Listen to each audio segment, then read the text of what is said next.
In the annals of human history, the establishment of armies stands as one of the most significant milestones. From the earliest tribal skirmishes to the grand military complexes of empires, the evolution of organized warfare reflects humanity's capacity for cooperation, innovation, and resilience. This tale begins in the mists of prehistory, where survival necessitated the first seeds of military thought.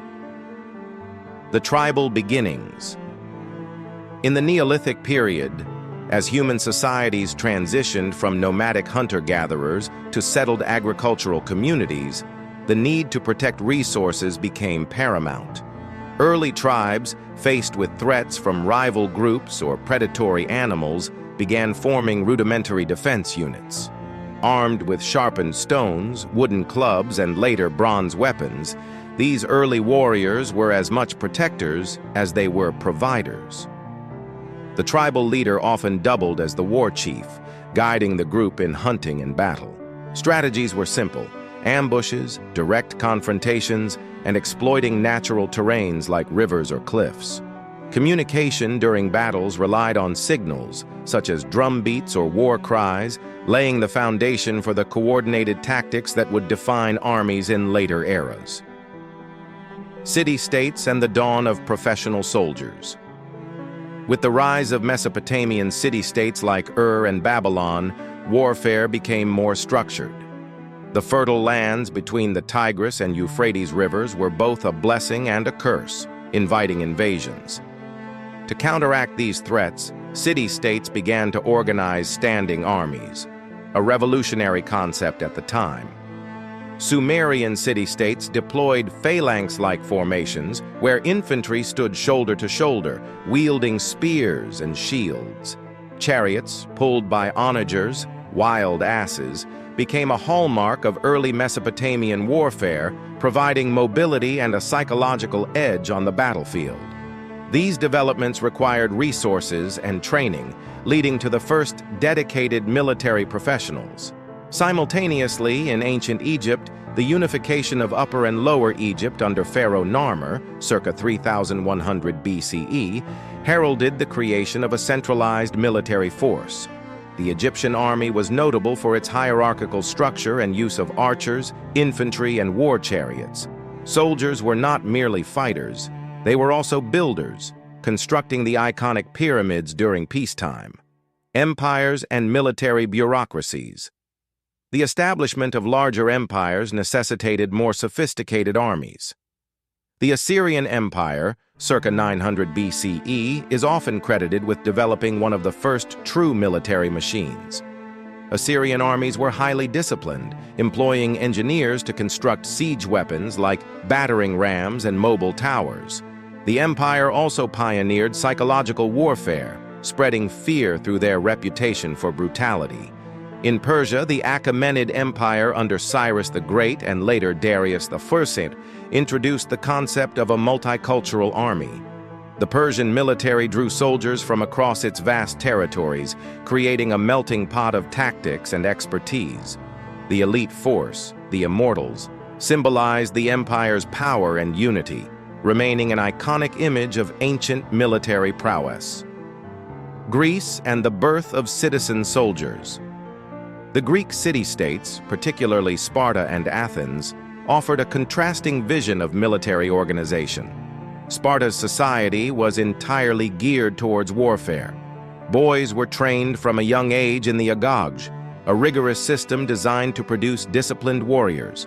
Spartan hoplites, armed with spears, shields, and helmets, fought in phalanx formations, epitomizing teamwork and resilience. Athens, while less militarized, introduced the idea of citizen soldiers. The Athenian navy, critical in battles like Salamis, 480 BCE, was manned by common citizens, fostering a sense of civic duty. This model of citizen participation in defense influenced later democratic societies. Rome, masters of military engineering. No discussion of ancient armies is complete without Rome. The Roman legions were a marvel of discipline, strategy, and adaptability. Each legionary was a professional soldier, trained not only in combat, but also in building roads, forts, and siege engines. The Roman military structure, from centuries, units of 100 men, to legions, approximately 5,000 men, allowed for flexibility and efficiency. The Roman army's success lay in its ability to incorporate and adapt the strengths of conquered peoples. Auxiliary forces, comprising non-citizens, brought diverse skills, such as archery from the east or cavalry from Gaul. This integration extended Rome's reach and solidified its dominance for centuries. China and the art of war. In the East, China's military tradition developed independently but with equal sophistication. The Warring States period, 475 to 221 BCE, saw the rise of massive armies, some numbering hundreds of thousands. Chinese generals like Sun Tzu emphasized strategy and psychology as immortalized in the art of war. The Qin dynasty, which unified China in 221 BCE, established a centralized military system. The Terracotta Army, created to protect Emperor Qin Shi Huang in the afterlife, reflects the scale and organization of the Qin military. Later, the Han dynasty expanded these traditions, employing cavalry and crossbowmen to protect the Silk Road and repel invasions. India and the Mauryan Empire. In ancient India, the Mauryan Empire under Chandragupta Maurya, circa 321 BCE, built one of the largest standing armies of its time. The Arthashastra, an ancient Indian treatise on statecraft, provides detailed insights into military organization, espionage, and diplomacy. The Mauryan army utilized war elephants, a formidable force in battle, alongside infantry and chariots.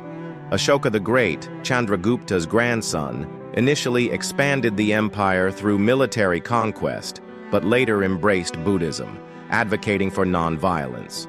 Even so, his reign left a legacy of a well-organized and disciplined military structure. Conclusion: the legacy of ancient armies. The establishment of armies in ancient history was not merely about waging war. It was about building societies. Armies protected trade routes, enforced laws, and fostered technological advancements.